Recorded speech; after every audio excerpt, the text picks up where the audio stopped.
ప్రభునా స్తోత్రములు. మిమ్మల్ని అందరినీ ఈ దినము యూట్యూబ్ ద్వారా కలుసుకుని దేవుని మాటలు ధ్యానించేదానికి ప్రభు ఇచ్చిన అవకాశాన్ని బట్టి వందనాలు.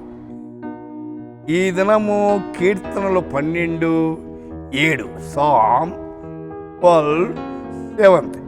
యెహోవా, నీవు దరిద్రులను కాపాడెదవు, ఈ తరము వారి చేతిలో నుండి వారి నిత్యము రక్షించెదవు.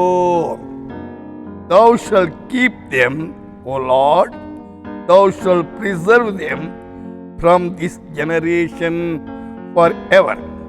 हे परमेश्वर, उनकी रक्षा करेगा, उनको इस काल के लोगों से सर्वदा के लिए బచాయే రఖేగా. ప్రియులారా, గమనించండి ఈ వాక్యములు. ఆయన నిత్యము రక్షించేవాడు. ఒకరోజు కాదు, 2 రోజులు కాదు, ఆయన నిత్యము రక్షించేవాడు. ఆయన రక్షించేదానికి ఈ లోకానికి వచ్చాడు. ఒక్కరు కూడా నశించేది ఆయనకి ఇష్టం లేదు. అందుచేతని ఆదికాండములో 45వ అధ్యాయం 7వ వచనంలో, ప్రాణముతో కాపాడుటకును దేవుడు మీకు ముందుగా నన్ను పంపాను. యోసేపు ఐగుప్తుకి వెళ్ళాడు. లోకమంతా కరువు వచ్చింది.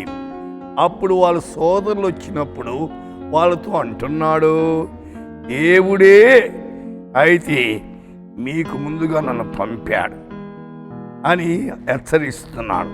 అవును, దేవుని ప్లాన్ వేరండి. ఆయన సమస్తాన్ని ముందు స్థితిని ఎరిగినవాడు.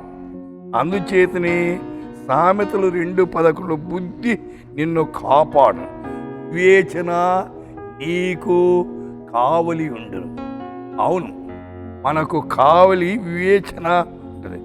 తిమోతి గారు 2వ తిమోతి 4వ అధ్యాయం 18వ వచనంలో, ప్రభు ప్రతి దుష్కార్యము నుండి నన్ను తప్పించి తన పరలోక రాజ్యం చేరినట్లు నన్ను రక్షి, యుగ యుగములు ఆయనకు మహిమ కలుగునుగాక. అవును, అన్ని యుగాల్లో ఆయన కాపాడేవాడు. యుగములలోనూ తరములలోనూ మరుగైయున్న మర్మము క్రీస్తు.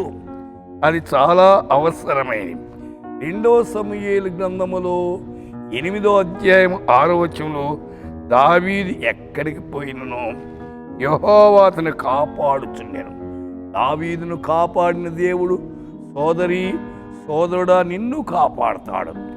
కాపాడువాడు కునుకడు, నిద్రపోడు. కాబట్టి కీర్తన 145 యెహోవా తను ప్రేమించు వారందరినీ కాపాడు. అయితే దేవుని కాపుదల మన జీవితాలకు ఎంతైనా అవసరమైంది. సోదరి సోదరుడా, నీ కుటుంబాన్ని ఈ దినమంతా కాచి కాపాడి తన రక్షణ కింద నిన్ను భద్రపరచునట్లు దేవుడు సహాయం చేసి నడిపించునుగాక. ప్రార్థన చేద్దాం. పరిశుద్ధుడా, మా శ్రోతలు మీ యందు భయభక్తులు కలిగి మీ కాపుదల కిందికి వారు వచ్చినట్లు సహాయం చేయమని ఈ దినమంతా మీ రెక్కల చాటున కాచి కాపాడమని యేసు నామమున ప్రార్థిస్తున్నాము తండ్రి. ఆమేన్.